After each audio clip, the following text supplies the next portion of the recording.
Hey everyone, so we are here doing an interview again with one of the experts of the, let's say, agile community. So here we have Roland. Roland is the creator, one of the co-creator of OrgTopologies. So nice to meet you, Roland, and thank you for accepting my invitation. Thank you for having me. Great. Right. So my first question, Roland, is about OrgTopologies itself. What is OrgTopologies and what gave you the inspiration to create OrgTopologies? The inspiration will take, explaining the inspiration will take half an hour, so we're going to skip that. Okay, no worries. What is OrgTopologies? I think that's a more relevant question. OrgTopologies is a visualization tool that is simple to use, but is very deep once you understand it. Now let me unpack that a little bit. The visualization tool helps you to deeply understand how your organization is trying to produce value. So it makes you plot organizational units, teams, people, AI agents, whatever you want. And it puts them on the map and orders them by mandate. Mandate? Yes, mandate. So mandate is the decision that has been taken for instance, you in an organization on what you are allowed to do. How many tools you are allowed to use or not to use. Can you deploy to production or not? That's a mandate. Can you solve problems across the whole product suite that we have, or only for search functionality on the website? So those are mandates, those are decisions. And we make a visual on that, and that shows you, wow, we're actually not very efficient, or hey, we're doing a great job because this is exactly what we want. Now let me add to this. Mapping an organization with OrgTopologies will show you how things are being done. And it doesn't mean it's good or bad. What we do with the MATE method, it's called mapping, assessing, designing, and elevating, is that we assess how your design actually works the way it should work for what you're trying to achieve. So, if your strategy is to become the number one in the market, and the market that you're operating in is e-mobility, where there's a lot of things happening and a lot of innovation is needed, then you will need an organizational design that produces value in a way that you can change direction really fast. Because the competitor might do something else, or you need to come up with this killer feature tomorrow. And if you have this big organization with a lot of handoffs and people reporting back and having small mandates, then there's a lot of information transfer and knowledge gather that is going to be more difficult to change direction compared to an organization where people have large mandates and they can communicate and collaborate and decide together on how they want to solve a customer problem. Does that make sense? Yeah, makes sense. Or is it too much already? Yeah, it's. I can see that. Yes, we need to go deeper into it. I can see that there are a lot of things to discover with this tool. Thank you for sharing all of this already. I have a question. It's about meaning the model. Is it a new model like the existing other models, or what makes it different to the other models according to you? There are a couple of very important differences. It's not a framework, as in Spotify, Nexus, Safe. We're not a framework. Excellent. We are above all frameworks. We show if you adopt a framework and you put the people into place in your organization, you can use our method to see how things are organized and whether that fits your purpose or not. Okay. So we're not telling you how to do things. We're showing you how you are doing things and give you the opportunity to make it a better fit for what you're trying to achieve. So it helps you to decide what needs to change in the organization or a part of the organization to become a better fit for purpose. Excellent. So we're not prescribing how to do things. We're just giving you the tools to make a decision for yourself on how to organize to deliver value. So that's a key difference. We are not prescribing anything. We're just giving clarity on and a tool how you can improve things. Awesome. Another thing that's important is that it's agnostic. Which, what does that mean? It doesn't matter whether you're in software development, whether you're in product development, whether you're in hardware, or if you're a hospital, or if you're a farm. Everybody is doing something together, collaborating, trying to produce something for a paying customer. Yeah, exactly. And you can use OrgTopologies to map and assess any organization. Excellent. So that's the difference with SAFe, for instance, which is really for software development. And prescriptive Italian. Yeah. Got the point. Very good, very good, very good. By the way, I had that question. Is it something that is just applicable to software? But you already answered to that one. Yeah. Very good. And that's what I understood when you explained in the beginning that you map it. It helps you map, assess. You said elevate, design and elevate. Yeah. So very, very good. So mapping is looking at your organization, putting the dots on the map, and seeing, oh, this is the way we're connected. Okay, now I understand how we work. Assessing is, wait a minute, what is our strategy? What is our market? Are we going to be able to easily get what we want with this structure? Oh, no. All right. So then let's design a new way that fits better for that strategy that we're trying to achieve. And then the elevate part of map, assess, design, and elevate is a set of practices that we've collected over the years to get you going, to try things out, maybe. Because when you assess and design what the future should look like, you still need to do it. So there's a lot of examples on practices on how you can do things, right? Like putting backlogs together to have fewer backlogs, or putting people from one team and combining them into another team, so the teams become more potent of delivering value to the customer. There's lots of stuff there. So that's the elevate part. Excellent. Thank you. Very clear. Thank you.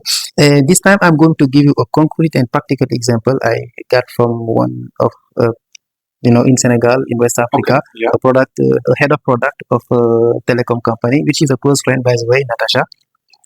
She told me last week that she has a bunch of product managers and a lot of value chains and products. And she wanted to optimize how they are working on all. She's not in IT, she's on the business side. She's in between, let's say. Okay. Yes, collaborating between IT and the business side. She's in between. A division which is in between. She's got the PMs and she's got teams. She got all the PMs and the teams, exactly. Okay. Yes. And her ask was about how she can dispatch all of those PMs on the relevant teams so that the PMs can have transversality, meaning knowing about everything going on, knowing, having as well continuity. For instance, if one PM goes, another one can probably back him up or back her up. And what else she expressed? She was asking as well for, getting out from a feature factory mindset to a effective product management mindset. Okay, so the last thing I can say, you described the situation a little bit, but it's still difficult to really understand. Yeah, exactly. So if I get the problem right, then it's feature work that they're doing. They are mainly feature delivery oriented, delivering features. So let's zoom in on this a little bit. So I would say if your teams are oriented and each team is responsible for a certain feature, then this might become a problem if there's a customer request coming in that doesn't fit on a team. That's true. Right? Maybe it's a customer retention problem you need to solve, and you need to decompose that problem and give parts of that problem to separate teams, so they can work on the partial solution, and together that will be a retention solution. Could be anything else, right?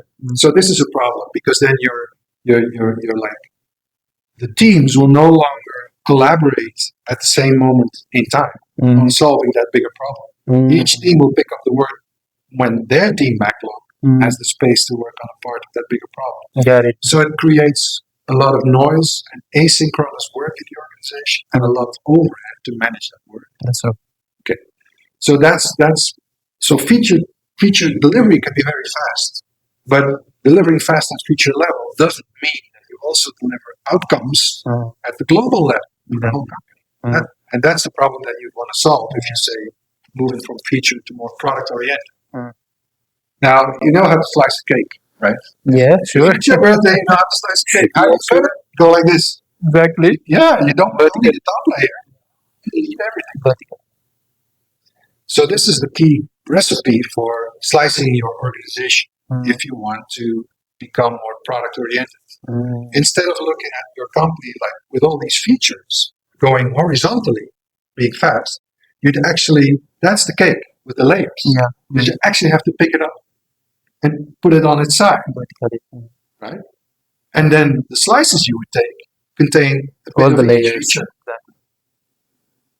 Now, maybe conceptually, for some this is difficult, but if you do this, if you have 10 teams and you take one person from each team, theoretically, and you make 10 new teams with that, then each team is potentially capable of delivering at the whole product level. Because every feature is in each team. Yeah. So if I would give that retention problem to team one, they'd be able to solve that retention problem by themselves. That's right. Because they have all feature knowledge in their team. That's, of course, theoretically, because in practice, you never cover everything. Exactly. Okay? But you can try to approach that as good as you can. And then, by doing this is one of the elevation ideas, elevating katas, that you could try to do. Okay. So creating these cross-functional teams will help you, instead of locking them onto one function or feature, you create teams that can cover the most important features together. And then they can deliver at a product level, so that they can solve more complex customer problems. Excellent. And that's not a simple thing to do, Natasha. So no, really, this is not simple. Yeah. My recommendation for this would be to maybe you could look at your company product backlog, right? Your roadmap. Maybe on your roadmap there's something that you want to do or need to do that is not like too big. It shouldn't be something that spans a whole quarter of work. Something smaller, but relatively important. If you take that item and then you think in terms of which teams would I need in the current setup, right? To be able to deliver on this product item that I want to have. Maybe it's 5 teams of the total of 12 that you have, right? Okay.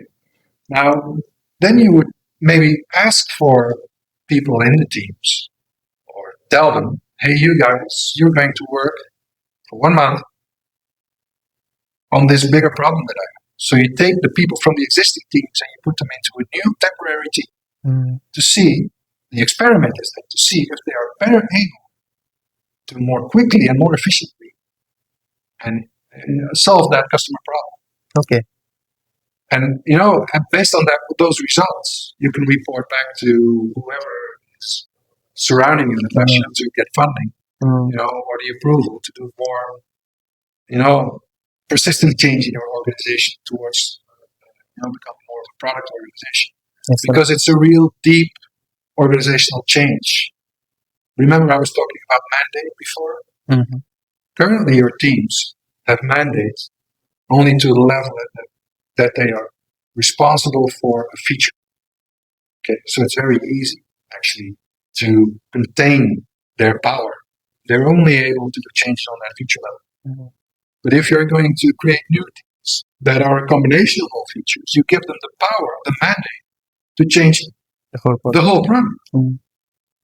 And that might be risky for some people in the company, that your teams can simply so easily do these deep changes at the product level.